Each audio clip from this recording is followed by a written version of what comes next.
On the phone right now is Andrew Wood from Dan White & Associates, financial planners specializing in retirement income. I've been a happy camper client for many, many years.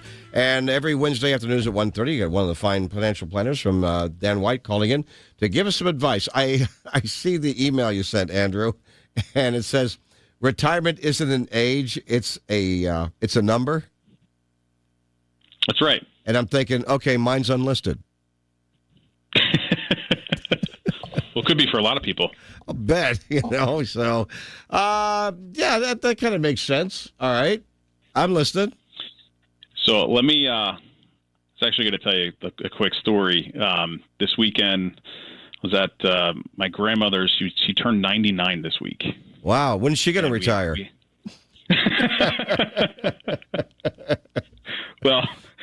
Well, we had a nice, family get together, and, aunts, uncles, cousins, and I mean, there were a ton of us there. And, my relatives know, kind of what we do, and they live a little bit further away from me. But, I just think it's funny because they know what I do. They come up to me and they'll kind of corner me and be like, hey, I got money here, here, here, here, and here. Is that good? Is it good enough? That's funny. And it's like, I'm one of them's turning actually 65 at the end of the year. And, I'm turning 65. I got to retire, right? I'm like, well, again, it's really great that, at least in their minds, they have retirement on the horizon, and at least it's a goal of theirs. And they have, some things that are saved up, but, I don't get into these conversations with them, but it's like, you know what, that's again, it's great that you have this stuff saved, but is it what you need? You know what I mean? And I think a lot of people just have that, whether it's 62, 63, 65, usually it's 65 because of, Medicare and things like that. But, they're looking at an age versus, is it right for me? Is it right for me financially? Is it right for me, even physically or mentally and things like that? And, the truth is the right time to retire isn't necessarily about age. It's about whether you have enough income to support your lifestyle. See, and that's my thinking is not till I'm 70. I want to max my Social Security, and I don't want to spend down my savings. But that's the key right there. Obvious. What are you going to do with your savings? Are you getting enough out of your savings? Because your savings should generate income, not just spending it down. You're spot on. Yeah. And the thing I think listeners need to ask themselves if that's on the horizon is, do you know your number? Like what's the monthly income that you need that's at least going to cover the essentials, housing, healthcare, groceries. But I always ask the question too. It's like, do you want to just get by, or do you want to thrive? Like travel and hobbies and spending time with your grandkids and things like that. Because if you want to just get by, that's fine. But most people want to enjoy the rest of their lives. And again, I look at my grandmother; she's 99, and obviously 99 years old. You just slow down pretty, a lot. Well, how's she doing? I mean, I guess she's not. Is she traveling a lot? Who knows? She might be the most spry 99-year-old in the world. So I guess I'm going to presume she's got enough income coming in to keep her happy. And what else is she doing? Right now it's she's 99. That's all I'm going to say about that. But again, it was a really, really great time to get together and get everybody together and celebrate memories and things like that. I mean, my dad was dating a woman who was I think 94 or 95 and still driving, and I thought because I took away his keys. Oh, my God, that was horrible. She no longer drives to church, I'll just tell you that. Thank goodness. And everybody with cars in the parking lot are very happy. Yeah. I know. But again, I always look at it from this way, from a financial security standpoint, peace of mind. It's, when you know for certain, all right, when you know that your guaranteed income between Social Security pensions and whatever you do have, plus your retirement savings, is going to reliably produce that income figure that you want to, again, not only just live and get by, but also to flourish, right? Yeah. To thrive. that's when you should have the confidence. That's when you should know that you're ready to retire. So again, you don't just ask yourself, when can I retire? But you have to figure out what's your number, what do you need, and really, really, focus on setting up a plan that gets you what you need. Again, not just to just get by. Oh no, I know. You want to thrive. It used to be like if you worked for DuPont, and you retire, well, Uncle Doopy will give you some, medical insurance, and even if you're like, say, only 54 years old, 55, something like that, you can do that, and you got enough income to do that, and you don't even take Social Security till later. But everybody's situation is different. By the way, I got Smart Bob on the phone. He may or may not want to talk to you. I don't know. But I think he probably does because he knows how the show works. Bob, you're on with Andrew. Hey, Bob. How you doing? Okay. Okay. We'll have to put him on hold because I don't know what's going on there. So anyway, that makes a lot of sense, though. It really does. Because I was looking at my numbers going like, nah, I want the income. Besides, I like what I do. So yeah. There's but that. Again, I mean, you look at the number, you look at, how are you going to get there and making sure, you can get there. And that's a lot of what we do. And again, it's that peace of mind, that financial security. So it's funny though, like I'll give you this little story too. I got to do a podcast in a little bit here. But it's, do you have an emergency fund? Oh yeah. Especially for retirees, because things pop up, whether it's windows, roof, driveway, heater, air conditioner, all that kind of stuff. And, unfortunately, in the summer months, those emergency expenses, for some reason they tend to occur a little bit more, those emergencies where you might need to tap into things. But again, you got to figure out, emergency budget too, and making sure you're planning for those types of things because you don't want to get obviously sidetracked and off course. So again, there's just so many things you need to keep in mind, but again, you gotta make sure you're addressing these things so you're not blindsided. I want to try Bob one more time because he knows how the show goes, and I'm sure that he knows you're on. Hey, Bob, you're on with Andrew Wood of Dan White and Associates. What's up? Hi, Andrew. I've got a question for you. I'm the grandpa, and I've got 5 grandchildren, and they're all brilliant, but they can't drive to the left and hit a jump shot. So we're paying full fare at a lot of great schools. And so I'm thinking, I look at the accounts that you get from, let's pick just the local bank, Citizens, and I've got those.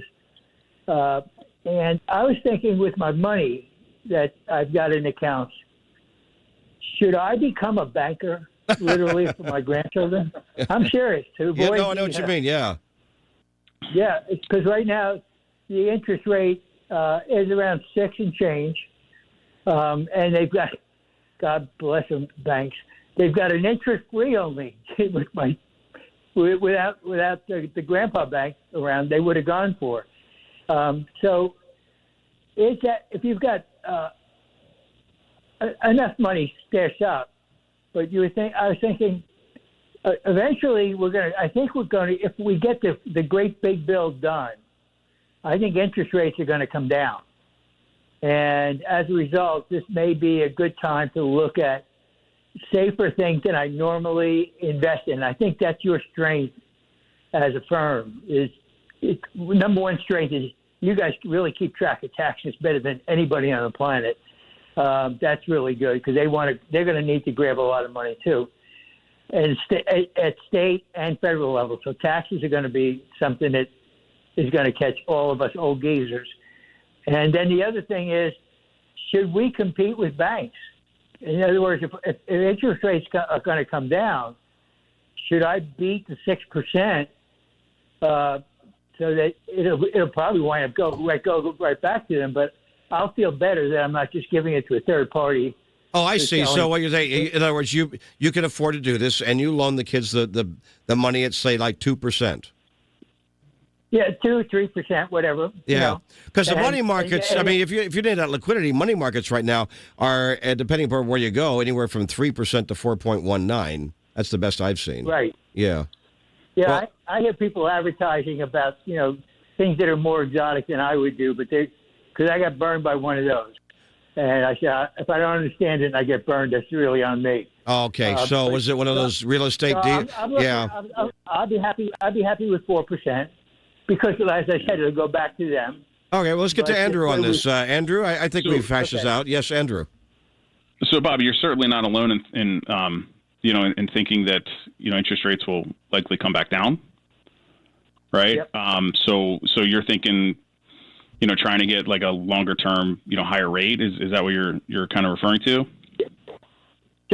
Charge them less than they pay now. Cash out the loans with Citizens. Oh, I gotcha. Yeah. No, I mean, if you have the means to do that, sure. I mean, you got to make sure you're doing it legally and responsibly and things like that. But at the same time, just from a tax standpoint. But at the same time, yeah. I mean, if you feel like you can do it that way, and instead of paying the bank, and maybe you earn it a little bit, then that could work too. But no, I mean, we'll see what happens with interest rates. I think.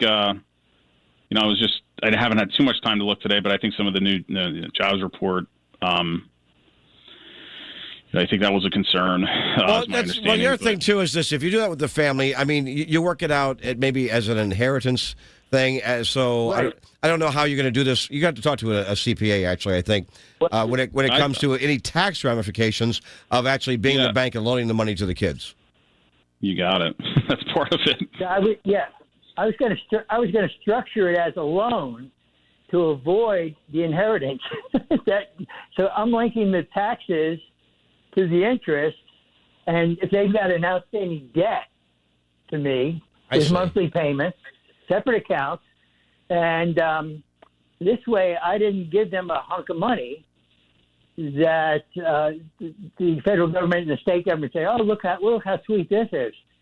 So that's what I was thinking. Can a loan that is actually handled as if it were a legal loan become something to avoid paying inheritance tax? I think if you talk to a tax attorney or a CPA about this, they're going to say no, unless, of course, you forgive the loan, and now it becomes a gift, and then you got a 1099-C, But But you know what? I'll bet if you talk to an accountant about this, I think that you've actually come upon something that's a good idea. God bless you could afford to do that. Okay. I agree with you, Rick. Yeah. Thanks for taking the time, guys. All right, buddy. Yeah. So, there you go. Andrew, back to you. I'm here. Just throwing it back to you on that. No, that's interesting, and it's cool that he can do that, too. So, yeah, you're looking at money market rates, and I mean, some banks do better than other banks. I was looking at WSFS. I think WSFS is still over 3%, I believe. And Schwab's got money market at I think still over 4%. But when they're coming down, what are you going to do? And I know that you guys, without doing any untoward advertising and commercials for any of your products, can't do that. But I know that you guys actually have some of those insured products that actually can do that sort of thing. So, yeah, there are a lot of things to look at. It is one of those things where, again, people do have that. It's not a concern. I mean, it's almost a hope that interest rates do come down for a number of different reasons. But at the same time, that could also hurt savers, right? Because if interest rates come down, they're not earning as much money. So, we are getting a lot of people that, are looking at saying, look, interest rates are going to come down. Maybe we take advantage of where they are, today and maybe for a longer period. So, we're hearing that thing too. All right. Thin Q, I appreciate it. I thought it was pretty funny. Andrew Wood, retirement isn't an age, it's a number. But, and then it's probably unlisted because we don't even know what the heck that is. So you sit down, you make a plan, and you plan your work, and you work your plan, and realizing that interest rates will come down, taxes will go up, and try to estimate, well, where are you going to stand with that next 2, 3, 4 years, which is why you meet with folks every year. It's Andrew Wood, Dan White & Associates. You can find him online, danwhiteandassociates.com. You can give him a call at 888-690-8820. Doesn't charge you anything to sit down and talk and hash out a plan for you. 888-690-8820. And on Sunday mornings, Dan White hosts On the Money here on WDEL, 1150 AM, 1017 FM, and streaming to your semi-intelligent phone. And streaming devices. What do you know what he's talking about this Sunday? I do. I was actually going to try to use the radio voice at every Sunday, but do it. Sunday morning. No. Stop. Do it. I dare you. What makes people? Dan White hosts On the Money here on WDEL, 1150 AM, 1017 FM, and streaming to your semi-intelligent phone. and the streaming devices. What do you know what he's talking about this Sunday? I do. I was actually going to try to use the radio voice at every Sunday, but do it. Sunday morning. No. Stop. Do it. I dare you. What makes people? Oh, there's a slam for you. No, time now for your schmoozy radio voice guy. Okay. Thanks, Andrew. Have a good time, buddy.